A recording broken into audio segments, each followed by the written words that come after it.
So now let's say that from this problem-solving view, I want to then share my screen. Let's say we need to go get some drills from a table. So what I'm going to do is I'm going to click at the very bottom here. I'm going to click Share Screen on this computer. I'm going to select what it is that I want to share, and I'm going to click Share. So now this is what all of the students see.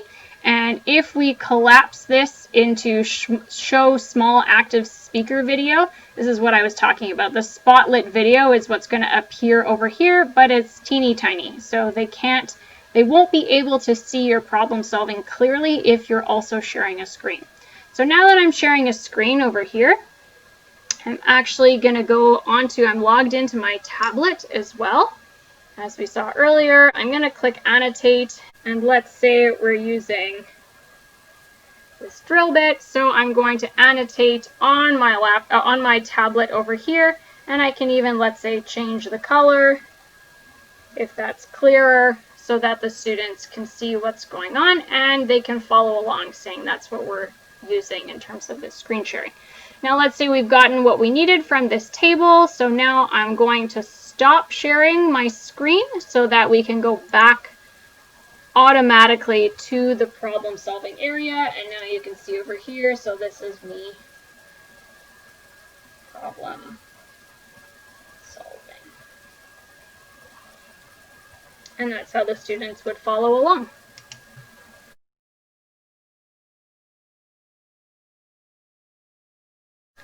So another important thing that we did in this course is we taught some software. So how we did it was we would share a screen on our end. So software in general is quite difficult to teach in person to a group.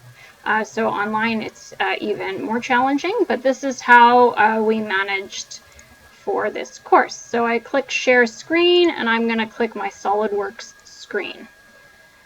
So now I'm sharing SolidWorks with all of the students. So everybody on their screen can see this. I'm going to collapse this thumbnail over here. So let's say I can actually take this and drag it over. So let's say I wanted to let the students know how they could get started. So a really important function here is my annotation. So I have my tablet set up so that I can annotate clearly. So I'm going to tell the students verbally, okay, everyone, we're going to press File, and we're going to press New. Now that's, let's say, fairly straightforward to follow along, but just in case, I would use an annotation box just to be sure that they were following along. I'd probably change the color to something a little more stark against the screen.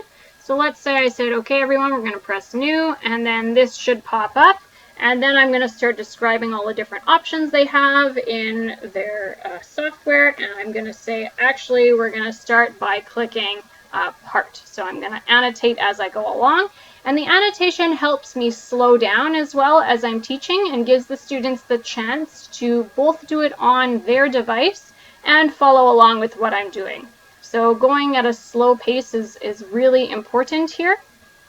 Especially when we're teaching software, because if somebody misses a step, then they get lost very, very quickly. So in doing the annotations and in going slowly, then the students are able to keep up.